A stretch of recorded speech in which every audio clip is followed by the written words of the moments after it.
ونصلي ونسلم على رسوله الكريم أما بعد فأعوذ بالله من الشيطان الرجيم بسم الله الرحمن الرحيم فويل للمصلين الذين هم عن صلاتهم ساهون صدق الله العلي العظيم وصدق رسوله النبي الأمين الكريم الرؤوف الرحيم ونحن على ذلك لمن الشاهدين والشاكرين والحمد لله رب العالمين۔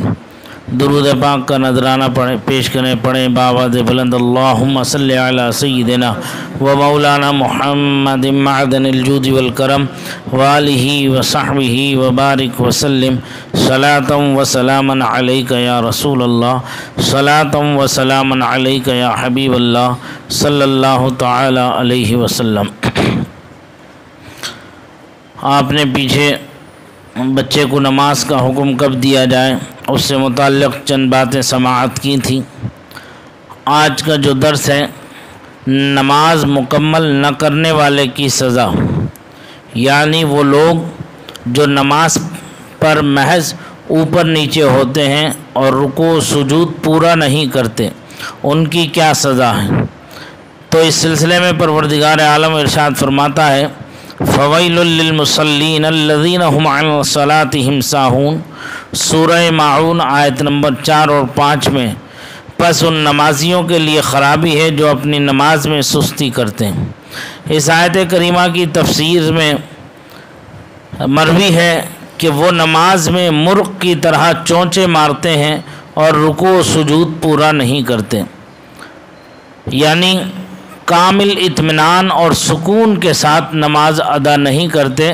تو چل میں آیا کر کے اٹھک بیٹھک صرف کہ ابھی رکوع پورا نہیں ہوا کہ سجدے میں چلے گئے، سجدہ پورا نہیں ہوا کہ قیام میں آ گئے، اور اسی طرح سے ابھی الحمد پوری مکمل نہ پڑھ پائے کہ دوسری سورت شروع کر دی، تلاوت کر دی، اور پھر اسی میں ایک مرتبہ تسبیح صحیح سے پڑھ نہیں پائے کہ جو ہے دوسری تیسری ادا ہو گئی، اور ایک دم سے اٹھے اور بیٹھے اور جو ہے اس طرح سے جو نماز پڑھتا ہے اس کے لیے حدیث پاک میں فرمایا گیا ہے کہ مرغ کی طرح ٹھونگے مارنا، جیسا مرغ دانہ کھانے کے لیے جو ہے ٹھونگ مارتا ہے زمین پر، ایسے ٹھونگے مارنا ہے، یہ نماز نہیں ہوگی۔ صحیح بخاری و مسلم شریف میں ہے، حضرت ابو ہریرہ رضی اللہ تعالی عنہ سے مروی ہے کہ ایک شخص مسجد میں داخل ہوا اور رسول کریم صلی اللہ تعالی علیہ وآلہ وصحبہ وسلم تشریف فرما تھے۔ اس نے نماز پڑھی، پھر حاضر خدمت ہو کر سلام عرض کیا۔ آپ نے سلام کا جواب دیا، پھر فرمایا واپس جاؤ اور نماز پڑھو، بے شک تم نے نماز نہیں پڑھی۔ وہ واپس گیا اور پہلے کی طرح نماز پڑھی، پھر حاضر ہو کر سلام پیش کیا۔ آپ نے سلام کا جواب دیا اور فرمایا جاؤ نماز پڑھو، تم نے نماز نہیں پڑھی۔ چنانچہ وہ گیا اور پہلے کی طرح نماز ادا کی، پھر حاضر ہو کر سلام عرض کیا۔ نبی اکرم نور مجسم صلی اللہ تعالیٰ علیہ وآلہ وصحبہ وسلم نے سلام کا جواب دیا اور فرمایا واپس جاؤ نماز پڑھو، بے شک تم نے نماز نہیں پڑھی۔ 3 مرتبہ ایسا ہوا، تیسری مرتبہ اس نے عرض کیا یا رسول اللہ، اس ذات کی قسم جس نے آپ کو حق کے ساتھ بھیجا ہے، میں اس سے اچھی طرح نہیں پڑھ سکتا، آپ مجھے سکھائیں۔ رسول اکرم صلی اللہ علیہ وسلم نے فرمایا جب تم نماز کے لیے کھڑے ہو تو تکبیر کہو، پھر جس قدر قرآن پاک سے پڑھنا آسان سمجھو پڑھو، پھر رکوع کرو حتیٰ کہ مطمئن ہو جاؤ، پھر کھڑے ہو جاؤ حتیٰ کہ بالکل سیدھا کھڑے ہو، اس کے بعد سجدہ کرو حتیٰ کہ سجدے میں مطمئن ہو جاؤ، پھر اطمینان سے بیٹھو، پھر سجدہ کرو اور اطمینان سے کرو، اپنی پوری نماز میں اسی طرح کرو۔ یعنی وہ شخص حاضر ہوا، سلام کیا، نماز پڑھی، واپس آیا، سلام کیا، تو سرکار نے کیا فرمایا واپس جاؤ نماز پڑھو، تم نے نماز نہیں پڑھی۔ وہ 3 مرتبہ یہ واقعہ پیش آ گیا، تو آخر میں انہوں نے عرض کیا اللہ کے رسول، اس رب ذوالجلال کی قسم جس کے دستے قدرت میں میری جان ہے، جیسا مجھے آتا تھا ویسا میں نے پڑھ لیا، اے آقا اگر اس میں کوئی کمی ہو تو آپ میری نماز کو درست کرا دیں۔ تو سرکار نے فرمایا کامل اطمینان کے ساتھ نماز پڑھو، یعنی قیام کرو، قیام کی حالت میں ہو تو اطمینان سے کھڑے رہو، سکون سے کھڑے رہو اور تلاوت کرو، اور پھر رکوع کرو، رکوع میں جاؤ تو بہت اطمینان کے ساتھ جاؤ کہ رکوع میں جانے کا تمہیں احساس ہو جائے کہ ہاں تم رکوع میں ہو، اور جو تسبیحات ہیں ان تسبیحات کو پڑھو۔ کم از کم 3 مرتبہ تسبیح پڑھنا چاہیے، اور 3 سے 5 اور 5 سے 7 مرتبہ کم از کم جو ہے اتنی تسبیحات پڑھیں کہ جس سے کہ دل اس کا سکون پا جائے، اطمینان حاصل ہو جائے دل کو۔ اور پھر فرماتے ہیں جب رکوع سے کھڑے ہو تو بالکل سیدھے کھڑے ہو، یہ نہیں کہ ہم یوں گئے ایک دم کھڑے ہوتے فوراً نہیں تو کچھ چلے گئے، یہ جو طریقہ کار ہے یہ مناسب نہیں ہے، اس سے نماز نہیں ہوگی، اس سے جو ہے نماز نہیں ہوگی، یہ صرف مرغ کی ٹھونگیں کہلائی جاتی ہیں، نماز نہیں کہلائی جائے گی۔ سرکار نے یہ ارشاد فرمایا۔ حضرت امام احمد ابن حنبل رحمۃ اللہ تعالیٰ علیہ ایک بدری صحابی رضی اللہ تعالیٰ عنہ سے روایت کرتے ہیں کہ نبی کریم صلی اللہ علیہ وسلم نے فرمایا وہ نماز جائز نہیں جس کے رکوع و سجود میں آدمی اپنی پیٹھ کو سیدھی نہ کرے، سیدھی نہ رکھے۔ سائیڈ میں نیت باندھو، سائیڈ میں ادھر کو جو ہے کیا فرمایا کہ جو اپنی پیٹھ کو سیدھی نہ رکھے، رکوع میں بھی پیٹھ جو آدمی کھڑا ہے تو جب آئے گا تو یہ پیٹھ سیدھی رہنا چاہیے۔ بعض بزرگوں نے فرمایا کہ پانی کا لوٹا رکھ دیا جائے اس کے اوپر تو وہ ہلے نہیں، تو پیٹھ بالکل سیدھی رہنا چاہیے رکوع میں بھی، اور سجدے میں بھی جو ہے کامل اطمینان کے ساتھ جس طرح سے سجدے میں جاتا ہے۔ کیسے جاتے ہیں سجدے میں؟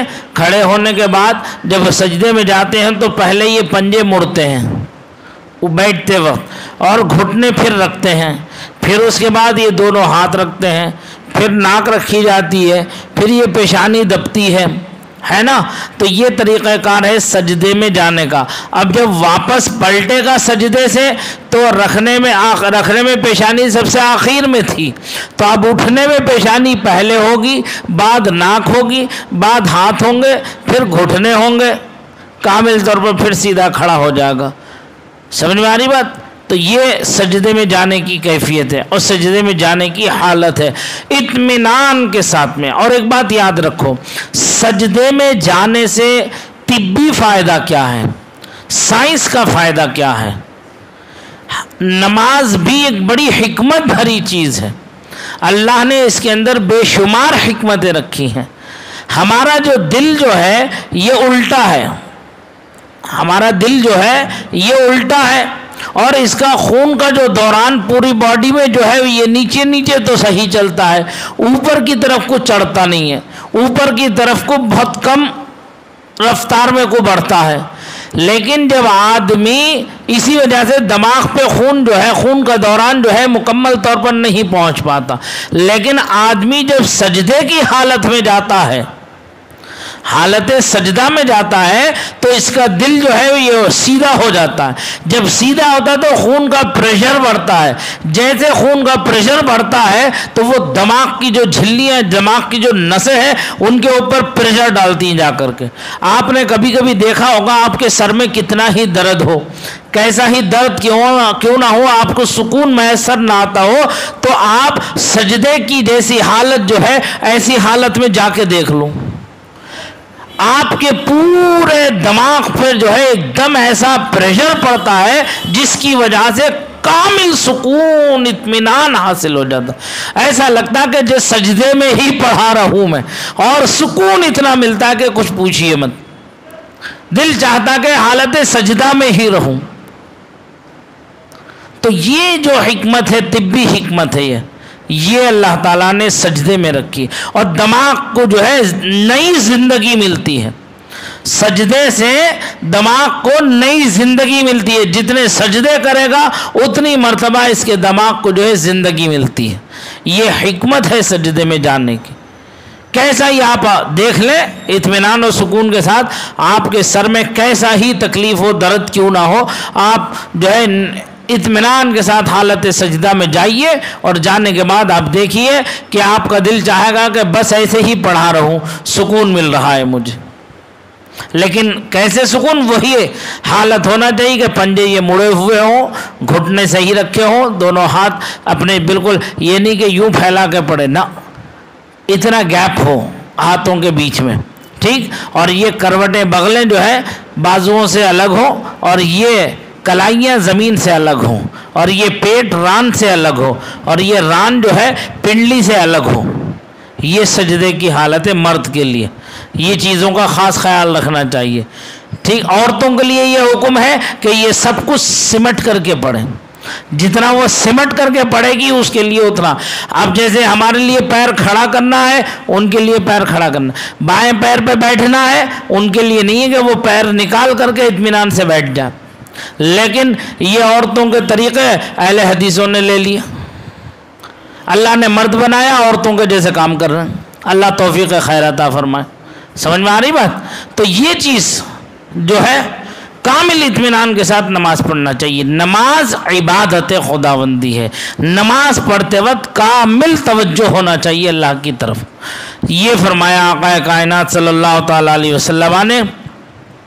کہتے ہیں اس حدیث کو امام ابو داؤد، امام ترمذی نے بھی روایت کیا، اور فرمایا کہ یہ حدیث حسن صحیح ہے۔ ایک دوسری روایت میں ہے کہ حتیٰ کہ وہ رکوع اور سجدے میں پیٹھ کو سیدھا رکھے۔ اس حدیث میں نبی کریم صلی اللہ علیہ وسلم نے اس بات کو واضح فرمایا کہ جو شخص نماز پڑھتے ہوئے رکوع و سجود کے بعد پیٹھ کو سیدھا نہ رکھے جیسا کہ وہ پہلے تھی تو اس کی نماز باطل ہے، اس کی نماز باطل ہے، اور یہ فرض نماز میں ہے۔ اسی طرح طمانینت بھی ضروری ہے، یعنی ہر عضو کو اس کی جگہ پر برقرار رکھا جائے۔ نبی اکرم صلی اللہ علیہ وسلم سے ثابت ہے، آپ نے فرمایا وہ شخص سب سے بڑا چور ہے جو نماز میں چوری کرتا، جو نماز میں چوری کرتا وہ سب سے بڑا چور ہے۔ یہ کس کا فرمان ہے؟ اللہ کے رسول صلی اللہ علیہ وسلم کا۔ عرض کیا گیا نماز میں چوری کیسے ہوتی ہے یا رسول اللہ؟ نماز میں کیسے چوری ہوتی ہے؟ نبی اکرم صلی اللہ علیہ وسلم نے فرمایا رکوع، سجدہ اور قرات کو پورا نہ کرنا، رکوع اور سجدہ اور قرات کو پورا نہ کرنا یہ نماز میں چوری ہے۔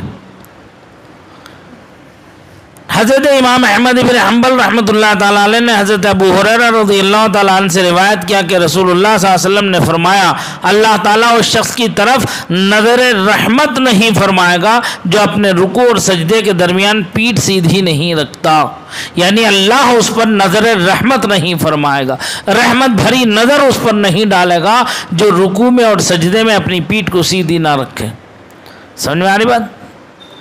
نبی اکرم صلی اللہ علیہ وسلم نے ارشاد فرمایا یہ طریقہ منافق کی نماز کا ہے کہ وہ سورج کے غروب ہونے کا انتظار کرتا ہے، حتیٰ کہ جب وہ شیطان کے دو سینگوں کے درمیان ہوتا ہے تو یہ نماز کے لیے کھڑا ہوتا ہے اور 4 مرتبہ زمین پر چونچے مارتا ہے، وہ اللہ تعالیٰ کا ذکر بہت کم کرتا ہے۔ یعنی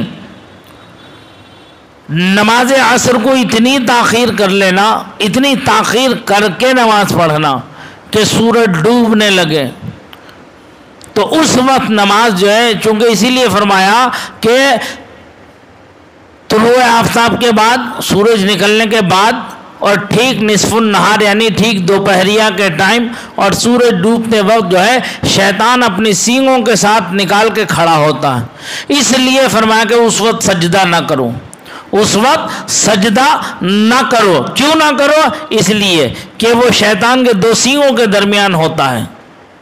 سمجھ میں آ رہی بات؟ اس لیے منع فرمائے گا کہ اس وقت سجدہ، اتنی تاخیر نہ کرو کہ شیطان کے سینگ نکل جائیں۔ سمجھ میں آ رہی بات؟ تو کہتے ہیں حضرت ابو موسیٰ رضی اللہ تعالیٰ عنہ سے مروی ہے، فرماتے ہیں ایک دن نبی اکرم صلی اللہ تعالیٰ علیہ وسلم نے صحابہ کرام رضی اللہ تعالیٰ عنہم کو نماز پڑھائی، پھر تشریف فرما ہوئے، اتنے میں ایک شخص داخل ہوا، اس نے نماز پڑھی، وہ رکوع اور سجود میں چونچے مارنے لگا۔ نبی اکرم صلی اللہ علیہ وسلم نے فرمایا اس کو دیکھو، اگر یہ مر جائے تو دین محمدی صلی اللہ علیہ وسلم پر نہیں مرے گا۔ یہ نماز کو اس طرح چگتا ہے جس طرح کہ اخون چگتا ہے۔ حضرت ابو بکر بن خزیمہ نے یہ حدیث اپنی صحیح میں نقل فرمائی۔ حضرت عمر ابن خطاب رضی اللہ تعالیٰ عنہ سے مروی ہے کہ رسول اکرم صلی اللہ علیہ وسلم نے فرمایا ہر نمازی کی دائیں جانب ایک فرشتہ ہوتا ہے، دائیں جانب ایک فرشتہ ہوتا ہے اور دوسرا فرشتہ بائیں جانب ہوتا ہے۔ اگر وہ نماز کو مکمل طور پر ادا کرے تو فرشتے اس نماز کو اوپر اللہ تعالیٰ کے پاس لے جاتے ہیں، اور اگر اسے ناقص طور پر ادا کرے تو وہ اس کے منہ پر دے مارتے ہیں۔ یہاں اوپر سے مراد یہ نہیں کہ اللہ تعالیٰ اوپر ہے، نعوذ باللہ من ذالک، یہاں اس سے یہ مراد نہیں اگر اللہ کو اوپر مان لیا جائے تو جسم و جسمانیت ہو جائے گا، یہ کھلا ہوا کفر ہے۔ سمجھ میں آ رہی بات؟ تو اللہ جسم و جسمانیت سے پاک ہے، جہت سے پاک ہے، مکان سے پاک ہے، اوپر سے پاک ہے، نیچے سے پاک ہے، دائیں سے پاک ہے، بائیں سے پاک ہے، آگے سے پاک ہے، پیچھے سے پاک ہے، وہ ایک نور ہے۔ سمجھ میں آئی؟ اسے کسی نے نہیں گھیرا ہے، اس نے سب کو گھیر رکھا ہے۔ سمجھ میں آ رہی بات؟ یعنی یہ اس کا مطلب یہ ہے کہ وہ عرش اعظم کی طرف کو لے کر کے چڑھتے ہیں فرشتے، وہ فرشتے جو ہے عرش اعظم کی طرف لے کر کے چڑھتے ہیں۔ نماز صحیح پڑھنے والا جو مکمل طور پر نماز پڑھ لیتا ہے تو دائیں اور بائیں والے جو فرشتے ہیں اس کی نماز کو جو ہے عرش اعظم کی طرف لے کر کے اوپر کو چڑھتے ہیں۔ تو یہ حضرت امام بہقی نے اسے اپنی سند حضرت عبادہ ابن صامت رضی اللہ تعالیٰ عنہ سے روایت کیا کہ رسول اللہ صلی اللہ علیہ وسلم نے فرمایا، جو شخص اچھی طرح وضو کرے پھر نماز کے لیے کھڑا ہو، اس کے رکوع سجود اور قرات کو مکمل کرے تو نماز کہتی ہے، کیا کہتی ہے کہ اللہ تعالیٰ تیری حفاظت کرے جس طرح تو نے میری حفاظت کی ہے۔ پھر اس نماز کو آسمان کی طرف لے جایا جاتا ہے اور اس کے لیے چمک اور نور ہوتا ہے، پس اس کے لیے آسمان کے دروازے کھولے جاتے ہیں حتیٰ کہ اسے اللہ تعالیٰ کے حضور پہنچایا جاتا ہے اور وہ اس نمازی کی شفاعت کرتی ہے، یعنی سفارش کرتی ہے۔ اگر وہ اس کا رکوع سجدہ و قرات مکمل نہ کرے تو نماز کہتی ہے اللہ تعالیٰ تجھے چھوڑ دے جس طرح تو نے مجھے ضائع کیا۔ پھر اس کو آسمان کی طرف لے جایا جاتا ہے کہ اس پر تاریکی چھائی ہوتی ہے اور اس پر آسمان کے دروازے بند کر دیے جاتے ہیں، پھر اس کو پرانے کپڑے کی طرح لپیٹ کر اس نمازی کے منہ پہ مار دی جاتی۔ یعنی جو کامل طور پر نماز کی رعایت برتتے ہوئے نماز نہ پڑھے اس کی نماز اسے فائدہ نہ دے گی، وہ نماز اٹھا کے اس کے منہ پہ مار دی جائے گی۔ لیکن جب وہ کامل طور پر نماز پڑھ لیتا ہے، نماز کی رعایت کر کے نماز پڑھتا ہے، اطمینان و سکون کے ساتھ اور اس کا حق ادا کرتے ہوئے نماز پڑھتا ہے، تو وہ نور کی شکل میں جو ہے وہ آسمان دنیا کی طرف بلند ہوتی ہے اور وہ اس کے حق میں دعا کرتی ہوئی جاتی ہے، اے اللہ جس طرح اس نے میری حفاظت فرمائی ہے اسی طرح تو اس کی حفاظت فرما لے۔ اور جو نہیں کرتا ہے تو اس کے لیے بد دعا کرتی ہے کہ اے اللہ اسے ایسے ہی ضائع کر دے جس طرح اس نے مجھے ضائع کر دیا۔ اس لیے فرمایا کہ جو ہے اطمینان کے ساتھ نماز پڑھے۔ حضرت سلمان فارسی رضی اللہ تعالیٰ عنہ سے مروی ہے، فرماتے ہیں رسول اکرم صلی اللہ علیہ وسلم نے فرمایا نماز ایک پیمانہ ہے، جو اس کو پورا کرتا ہے اسے پورا بدلہ دیا جاتا ہے، اور جو اس میں کمی کرتا ہے تو تمہیں معلوم ہے کہ اللہ تعالیٰ نے کمی کرنے والوں کے بارے میں کیا فرمایا؟ وَيْلٌ لِّلْمُطَفِّفِينَ، ناپ تول میں کمی کرنے والوں کے لیے خرابی ہے۔ المطفف وہ شخص ہے جو ناپ تول یا نماز میں کمی کرتا ہے، اللہ تعالیٰ نے ان کو ویل سے ڈرایا جو جہنم کی ایک وادی ہے، اور جہنم بھی اس کی گرمی سے پناہ طلب کرتی ہے۔ ہم اس سے اللہ تعالیٰ کی پناہ چاہتے ہیں۔ ایسا پروردگار عالم ہم سب کو جو ہے کامل طور پر اطمینان کے ساتھ نماز ادا کرنے کی توفیق رفیق عطا فرمائے، جو فرائض ہیں اس کے واجبات ہیں انہیں سمجھنے کی توفیق رفیق عطا فرمائے، اور کامل سکون ذہن کے ساتھ نماز پڑھنے کی ہمیں توفیق رفیق عطا فرمائے۔ آمین وآخر دعوانا الحمدللہ رب العالمین۔ استغفر اللہ ربی من کل ذنب واتوب الیہ۔ اللہم ربنا تقبل منا انک انت السمیع العلیم وتب علینا انک انت التواب الرحیم، وصلی اللہ تعالی علی خیر خلقی ونور عرشی وقاسم رزقی سیدنا مولانا محمد وعلی آلہ وصحبہ اجمعین الی یوم الدین برحمتک یا ارحم الراحمین بحق لا الہ الا اللہ محمد الرسول اللہ۔